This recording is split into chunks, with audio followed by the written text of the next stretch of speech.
Hi friends, welcome back to మనస recipes. Today special recipe వచ్చేసి Telangana special చకినప్పాలు. ఈ చకినప్పాలు ఇలా ముట్టుకుంటేనే విరిగిపోయేంత క్రిస్పీగా, చాలా టేస్టీగా కరకరలాడే ఈ చకినాలని ఎలా చేయాలో చూసేద్దాం. మీరు ఈ సంక్రాంతికి చకినాలను ప్రిపేర్ చేస్తే క్రిస్పీగా వచ్చాయా లేదా గట్టిగా వచ్చాయో కామెంట్ చేయండి. ఇలా గట్టిగా రాకుండా ఉండాలంటే మనం ఎలాంటి రైస్ని తీసుకోవాలో, ఈ చకినాలని ఎలా చేసుకోవాలో, వీటిని ఏ టైంలో తీస్తే క్రిస్పీగా వస్తాయో, ఎలా కాల్చుకుంటే కరకరలాడుతూ ఉంటాయో అన్నిటిని కూడా టిప్స్తో సహా చెప్పేస్తాను. వీడియోని స్కిప్ చేయకుండా చివరి వరకు చూసేయండి. మరి ఇప్పుడు లేట్ చేయకుండా చాలా టేస్టీగా తెలంగాణ స్పెషల్ కరకరలాడే చకినాలని ఎలా చేయాలో చూసేద్దాం రండి. చకినాలు చేసుకోవడానికి ఇలా రేషన్ బియ్యంతో చేసామంటే చకినాలు క్రిస్పీగా వస్తాయి. వీటిని చేసుకోవడానికి నేను ఇక్కడ 2.5 కేజీల రైస్ని తీసుకుంటున్నాను. సగం పాత బియ్యం అలాగే సగం కొత్త బియ్యంతో చకినాలని ప్రిపేర్ చేస్తున్నాను. ఇలా చేస్తే చకినాలు క్రిస్పీగా వస్తాయి. ఓన్లీ కొత్త బియ్యంతో చేశారంటే చకినాలు గట్టిగా వస్తాయని గుర్తుపెట్టుకోండి. ఇలా రెండింటిని ఈక్వల్ క్వాంటిటీలో తీసుకొని వీటిని ఇలా ఒక 7-8 సార్లు కూడా నీట్గా వాష్ చేసుకోవాలి. వీటిని ఇలా వాటర్ తీసేసుకుంటూ 7-8 సార్లు మళ్ళీ తిరిగి వాటర్ని యాడ్ చేసుకొని మనకి ఇవి ఇలా చక్కగా తెల్లగా అయ్యేంత వరకు వాష్ చేసుకొని మూత పెట్టి ఒక నైట్ అంతా కూడా పక్కన పెట్టేసుకోవాలి. ఇవి మనకు ఉదయానికల్లా ఇలా చక్కగా నాని మనకు రైస్ చూడండి ఎంత తెల్లగా అయ్యాయో కదా. ఇప్పుడు ఈ రైస్ని మరొకసారి వాష్ చేసుకొని వాటర్ మొత్తం తీసేసుకోవాలి. నెక్స్ట్ ఇప్పుడు ఇలా ఒక జాలి గిన్నెలోకి ఒక పల్చటి క్లాత్ని వేసుకొని దీనిలో మనం వడగట్టుకున్న రైస్ని ఇలా కొంచెం కొంచెం తీసుకుంటూ వాటర్ మొత్తం తీసేసుకుంటూ ఇలా క్లాత్లో వేసుకొని వాటర్ మొత్తం డ్రైన్ అయ్యేంత వరకు ఇలా మూటగట్టి పక్కన పెట్టేయండి. ఒక 1/2 అవర్ 1 అవర్ పాటు పెట్టామంటే వాటర్ మొత్తం తడారిపోతాయి.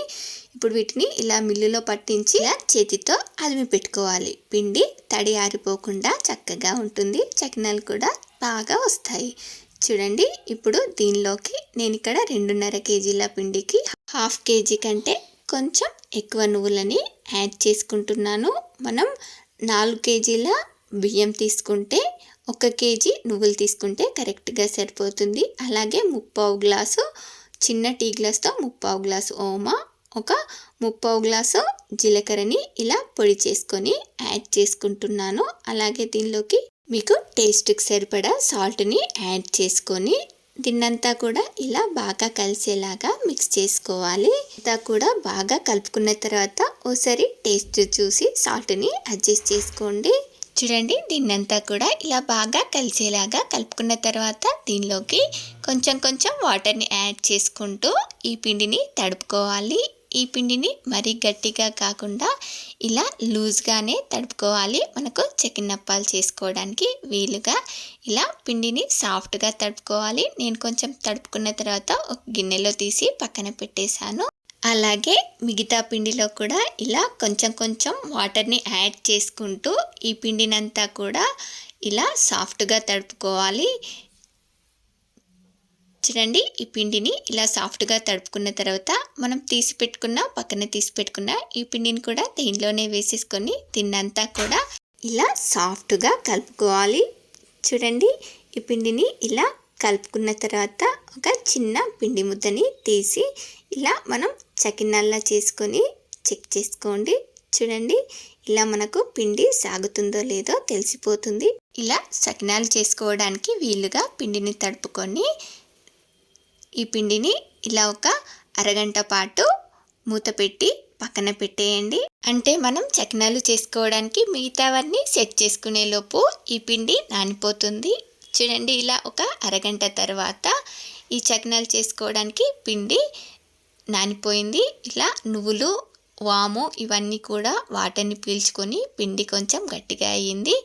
ఇలా పిండిని కొంచెం కొంచెం తీసుకుంటూ ఇలా మనం చకినాలు చేసుకోవడానికి వీలుగా కొంచెం కొంచెం వాటర్ని యాడ్ చేసుకుంటూ పిండిని బాగా కలుపుకొని ఇలా కాటన్ది ఏదైనా చెద్దరు వేసి దానిపైన ముందుగా ఇలా గౌరమ్మ పెట్టి గౌరమ్మకి పసుపు కుంకుమ వేసుకొని అందరం కూడా బొట్టు పెట్టుకొని ఇలా చకినాలను మొదలు పెడతాము. నాతో పాటు మా రిలేటివ్ అక్క కూడా వచ్చింది. చకినాలను చాలా బాగా చేస్తుంది. అప్ప మొదలుపెట్టిందంటే అయిపోయేంత వరకు కూడా ఎక్కడ జాయింట్ లేకుండా చాలా బాగా చేస్తుంది. చకచకా చేసేస్తుంది. చూడండి, మొత్తానికైతే ఇద్దరం కలిసి చకినాలని ప్రిపేర్ చేసేసాము. ఇలా చకినాలు చేసిన తర్వాత ఇవి ఆరాలి. ఇవి ఆరిన తర్వాతనే వీటిని కాల్చుకోవాలి. చూడండి, మనం చేతితో టచ్ చేసి చూసామంటే ఏమాత్రం తడి తగలకుండా ఉండాలి. ఇలా ఉంటే, ఇలా ఆరితే మనకు చకినాలు క్రిస్పీగా వస్తాయి. సరిగా ఆరకపోయినా కూడా చకినాలు క్రిస్పీగా రావు.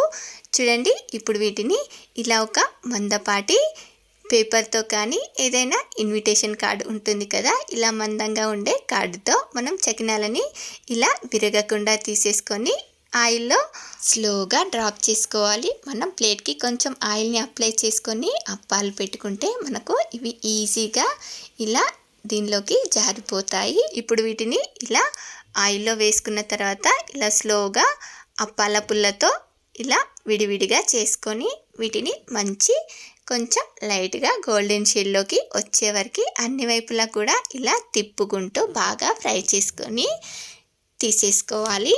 చూడండి, ఇవి ఇలా లైట్ గోధుమ రంగులోకి వచ్చే వరకు ఫ్రై చేసుకున్నామంటే చకినాలు క్రిస్పీగా చాలా బాగుంటాయి.